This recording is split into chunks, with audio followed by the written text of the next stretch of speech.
What is electric flux? Electric flux phi is a measure of the number of electric field lines passing through a surface area. किसी reason को imagine करो, उस reason में electric field है और जहाँ electric field होता है वहाँ पर इलेक्ट्रिक फील्ड लाइंस को ड्रॉ किया जा सकता है। वहाँ पर एक सरफेस को इमेजिन करो, कुछ इस तरह से सरफेस को इमेजिन करो। अब इस सरफेस से जितने भी इलेक्ट्रिक फील्ड लाइंस पास कर रहे हैं उसको काउंट कर लो, वही इस सरफेस से, इस एरिया से पास करने वाला इलेक्ट्रिक फ्लक्स कहलाएगा।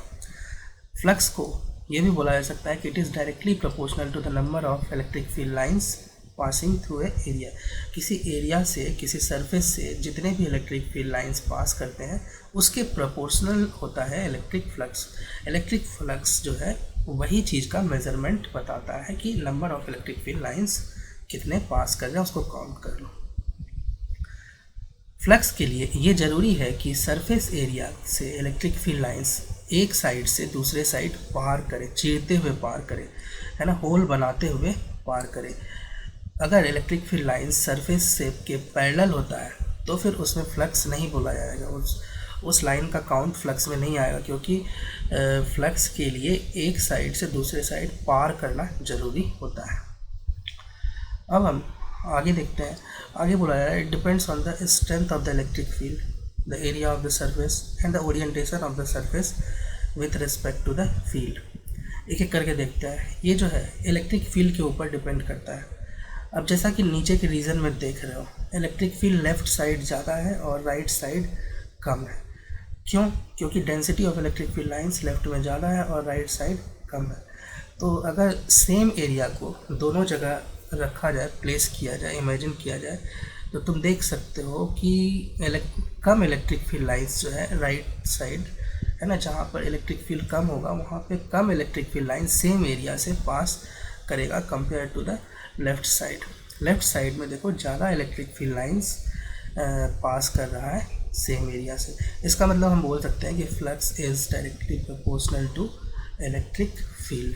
अगर यहाँ पर लेफ़्ट में इलेक्ट्रिक फ्लक्स की वैल्यू φ1 लेते हैं और राइट में इलेक्ट्रिक फ्लक्स की वैल्यू φ2 लेते हैं, दोनों सेम एरिया है, तो फिर हम ये बोल सकते हैं कि φ1 will be greater than φ2। Flux through first flux in first case will be more than flux in second case. इसके बाद देखते हैं कि the area of the surface, ये एरिया के ऊपर भी डिपेंड करता है। तो अगर सेम प्लेस पर एक बार छोटा एरिया लेते हो और एक बार लार्ज एरिया लेते हो, लार्ज साइज एरिया, मान लो कि इस लार्ज साइज एरिया से फ्लक्स की वैल्यू है φ3, तो तुम φ2 और φ3 को कंपेयर कर सकते हो और बता सकते हो कि φ2 विल बी लेस, क्योंकि φ2 से कम इलेक्ट्रिक फील्ड लाइंस पास कर रहा है, इसलिए हम ये बोल सकते हैं कि φ3 will be greater than φ2। Electric field lines कितने पास कर रहे हैं उसको काउंट कर लो। यहाँ देखो φ2 से केवल 2 इलेक्ट्रिक फील्ड लाइन पास कर रहा है, तो जबकि φ3 से ज़्यादा इलेक्ट्रिक फील्ड लाइंस पास कर रहा है, इसलिए फ्लक्स थ्रू φ3 जो है फ्लक्स की वैल्यू ज़्यादा होगी कंपेयर टू φ2। इसके बाद देखते हैं the orientation of the surface with respect to the field. Surface का ओरिएंटेशन कैसा है उस पर भी डिपेंड करता है, मतलब डायरेक्शन कैसा है फील्ड के रेस्पेक्ट में। सपोज एक सरफेस है और वो इलेक्ट्रिक फील्ड के पैरेलल है। Suppose this is the surface and this surface is parallel to the, है ना, ये डिस्क है, सपोज दिस इज डिस्क और ये डिस्क जो है इलेक्ट्रिक फील्ड के पैरेलल है। तो इस केस में एक भी इलेक्ट्रिक फील्ड लाइन इससे पास नहीं करेगा और that is why flux in this case will B 0। तो डायरेक्शन भी इम्पोर्टेंट रहता है। अब एरिया वेक्टर तुमने सुना होगा। एरिया वेक्टर क्या होता है? कोई भी प्लेन सरफेस है उसके परपेंडिकुलर उसका डायरेक्शन होता है एरिया वेक्टर का। ऊपर भी ले सकते थे और या तो नीचे भी ले सकते थे अपनी सुविधा के अकॉर्डिंग एरिया वेक्टर। तो लेकिन जो लेना है एरिया वेक्टर वो परपेंडिकुलर टू द सरफेस लेना है। अब हम डायरेक्शन के बारे में और ध्यान देते हैं। सपोज नीचे में जो इस तरह से कुछ इलेक्ट्रिक फील्ड लाइंस है और यहाँ पर हम एक एरिया कंसीडर करते हैं कुछ इस तरह से। इस तरह से हम एक सरफेस को कंसीडर किया। मान लेते हैं कि इलेक्ट्रिक फील्ड यहाँ पर हॉरिजॉन्टल डायरेक्शन में है और ये जो सरफेस मैंने लिया है ये वर्टिकल डायरेक्शन में लाई कर रहा है। इस तरह से लाई कर रहा है कि इलेक्ट्रिक फील्ड इस सरफेस के परपेंडिकुलर है।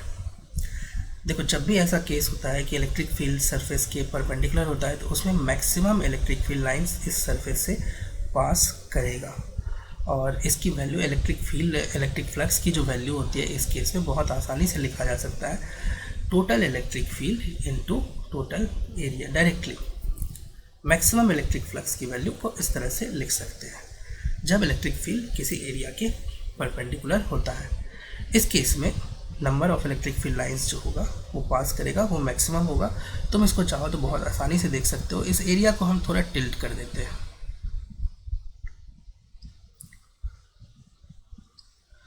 देखो, एरिया को टिल्ट करने से एरिया नहीं बदलेगा। क्या बदलेगा? तो number of electric field lines, जो एरिया को रोटेट करने से एरिया तो बदलेगा नहीं, लेकिन तुम यहाँ पर देखो जो इलेक्ट्रिक फील्ड लाइंस जो पहले पास कर रहे थे इस एरिया से, अब वो कम इलेक्ट्रिक फील्ड लाइंस इस एरिया से पास करेंगे। तुम देख सकते हो कुछ electric field lines, for example इसको बोल देता हूँ इलेक्ट्रिक फील्ड है ना, इस लाइन को 1 बोल देता हूँ। ये जो इलेक्ट्रिक फील्ड लाइन है ये पहले वर्टिकल पोजीशन में इस एरिया से पास कर रहा था, लेकिन ये जो टिल्टेड पोजीशन जो है, नया पोजीशन टिल्टेड पोजीशन से ये वाला इलेक्ट्रिक फील्ड लाइंस कहाँ पास कर रहा है? तो there are some electric field lines. उसी तरह से इसको बोल देता हूँ सेकेंड। ये जो है इस एरिया से पास कर रहा था, लेकिन अब देखो ये जस्ट इसके एक कॉर्नर को यहाँ पर टच कर रहा है बस। तो मतलब जो number of electric field lines है वो जो पहले पास कर रहा था एरिया से, वो डिक्रीज़ कर रहा है इस एरिया को टिल्ट करने से। इसको मान लेते हैं इस एंगल को थीटा। तो नंबर ऑफ लाइंस जो है डिक्रीज़ हो रहा है। अगर थीटा को तुम 90 डिग्री लेते हो तो उस केस में ये सरफेस जो है टोटली हॉरिजॉन्टल हो जाएगा, इलेक्ट्रिक फील्ड लाइन के पैरेलल हो जाएगा और उस केस में इलेक्ट्रिक फ्लक्स तुम देखोगे कि 0 हो जाएगा। तो जैसे जैसे तुम थीटा को बढ़ाओगे ये देखोगे कि इलेक्ट्रिक फील्ड लाइन्स उतना कम होता जाएगा और जैसे ही area parallel to the surface होगा तो फ्लक्स उस केस में 0 हो जाएगा। अब हमें इस टिल्टेड एरिया से इलेक्ट्रिक फ्लक्स निकालना है। इसके लिए हम क्या करेंगे, इस टिल्टेड एरिया का प्रोजेक्शन वर्टिकल प्लेन में लेंगे या इनिशियल एरिया जो है उसी के ऊपर इस टिल्टेड एरिया का प्रोजेक्शन लेंगे। तो ये देखो कुछ इस तरह से ये प्रोजेक्शन मिलेगा। इसको हम अलग से ड्रॉ कर लेते हैं। प्रोजेक्टेड एरिया को हम अलग से ड्रॉ कर लेंगे।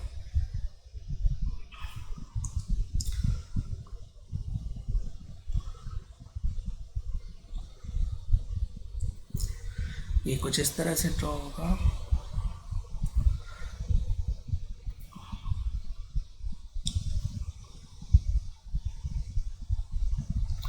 ये है हमारा प्रोजेक्टेड एरिया।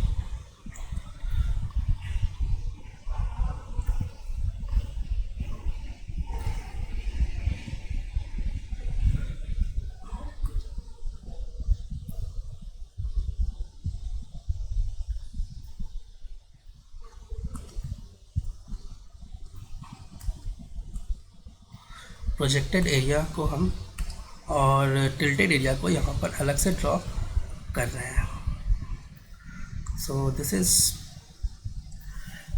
ठीक है। तो ये हमारा टिल्टेड एरिया भी हो गया और ये हमारा प्रोजेक्टेड एरिया हो गया। वर्टिकल प्लेन पे प्रोजेक्टेड एरिया, ये एंगल है तुम्हारा थीटा। अब तुम मुझे ये बताओ कि ये जो टिल्टेड एरिया है और ये जो प्रोजेक्टेड एरिया है, दोनों इसका टिल्टेड एरिया का जो प्रोजेक्शन है, इन दोनों से क्या exactly equal number of electric field lines pass कर रहा है? फॉर एग्जांपल इसको मैं बोल देता हूँ, ठीक है, इस इलेक्ट्रिक फील्ड लाइंस पे फोकस करो, इस पे फोकस करो। ये जो इलेक्ट्रिक फील्ड लाइंस है देखो, इस पे भी पास कर रहा है टिल्टेड, ये प्रोजेक्शन पे भी और इससे भी पास कर रहा है। इस इलेक्ट्रिक फील्ड लाइन पे फोकस करो, ये प्रोजेक्टेड एरिया में भी पास कर रहा है, प्रोजेक्शन से भी और इससे भी पास कर रहा है। उसी तरह से इस पर भी फोकस करो, इससे भी पास कर रहा है, प्रोजेक्शन से भी और टिल्टेड एरिया से भी। इस पर फोकस करो। सिमिलरली इसके बारे में भी सोचो, इसके बारे में भी। तो देखो दोनों से पास कर रहा है, प्रोजेक्शन से भी और जितने इलेक्ट्रिक फील्ड लाइंस इस प्रोजेक्टेड एरिया से पास कर रहा है उसके उसी तरह से इसके बारे में सोचो। देखो इससे भी पास कर रहा है और प्रोजेक्टेड एरिया से भी पास कर रहा है और टिल्टेड एरिया से भी, सिमिलरली इससे। तो देखो इस केस में तुमने देखा कि प्रोजेक्टेड एरिया से उतने ही इलेक्ट्रिक फील्ड लाइंस पास कर रहे हैं जितने कि टिल्टेड एरिया से या टिल्टेड सरफेस से पास कर रहा है। तो इसका मतलब हम ये बोल सकते हैं कि फ्लक्स दोनों ही सरफेस से, प्रोजेक्शन से भी और टिल्टेड सरफेस से, टिल्टेड सरफेस और उसके प्रोजेक्शन से वाले एरिया से इक्वल फ्लक्स पास कर रहा है। तो क्यों ना हम इस टिल्टेड सरफेस का जो है, टिल्टेड सरफेस का फ्लक्स इस प्रोजेक्टेड एरिया से क्यों ना कैलकुलेट करें। इस केस में प्रोजेक्टेड एरिया से हमें फ़ायदा ये होगा कि प्रोजेक्टेड एरिया पे इलेक्ट्रिक फील्ड लाइंस जो है वो परपेंडिकुलर है और हम डायरेक्टली बोल सकते हैं कि इलेक्ट्रिक फ्लक्स उस केस में लिख सकते हैं equals to electric field into area. लेकिन देखो प्रोजेक्टेड एरिया जो होगा, यहाँ पर प्रोजेक्टेड एरिया तुमको रखना है, प्रोजेक्टेड एरिया टोटल एरिया से डिफरेंट होगा। देखो रोटेट करने के पहले एरिया ए था, रोटेट करने के बाद भी ये एरिया ए ही है, लेकिन इसका जो प्रोजेक्शन जो तुम कंसीडर करोगे ये वाला एरिया, ये टोटल एरिया से डिफरेंट होगा। इसकी वैल्यू हो तो वेक्टर के तरीके से सिंपली बोल सकते हो एरिया का जो प्रोजेक्शन होगा वर्टिकल, एक वेक्टर के तरह से इसका कंपोनेंट निकाल सकते हो, प्रोजेक्शन निकाल सकते हो। तो ये जो एरिया जो मैंने ग्रीन से जो ये बनाया है यहाँ से रेक्टेंगल, इसकी वैल्यू सिंपली मतलब प्रोजेक्शन ले लो, कंपोनेंट ले लो, वर्टिकल कंपोनेंट। एरिया भी जो है वेक्टर की तरह एरिया का वर्टिकल कंपोनेंट ले सकते हो और ये एरिया आ जाएगा तुम्हारा, ये ए कॉस थीटा होगा। ये ग्रीन कलर से जो मैंने ये वर्टिकल रेक्टेंगल बनाया है, तो प्रोजेक्शन यहाँ पर ए कॉस थीटा रख दो। इसके बाद थोड़ा सा और देख लो। देखो किसी जैसे मोबाइल फ़ोन है तुम्हारा, इसको फ्रंट से देखते हो तो तुमको ये एक रेक्टेंगल दिखता है, लेकिन अगर तुम साइड से देखोगे यहाँ से तो तुमको ये एक लाइन की तरह दिखेगा, केवल यही दिखेगा, इतना ये पार्ट दिखेगा, एक लाइन दिखेगा तुमको, तो एक रेक्टेंगल लाइन में दिखेगा। तो उसी तरह से रेक्टेंगुलर जो सरफेस लिया है ये अगर तुम इस साइड से देखते हो, मतलब इस रेक्टेंगल के साइड से देखोगे, ऑब्जर्वेशन करोगे तो तुमको एक लाइन दिखेगा।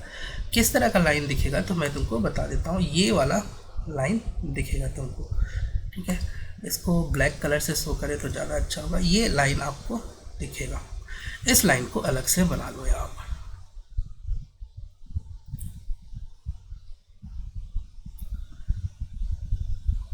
तो ये लाइन दिखेगा इनिशियली एरिया, इनिशियल पोजीशन जब एरिया वर्टिकल था, सरफेस वर्टिकल था, तो एक लाइन रिप्रेजेंट करेगा पूरे रेक्टेंगल को।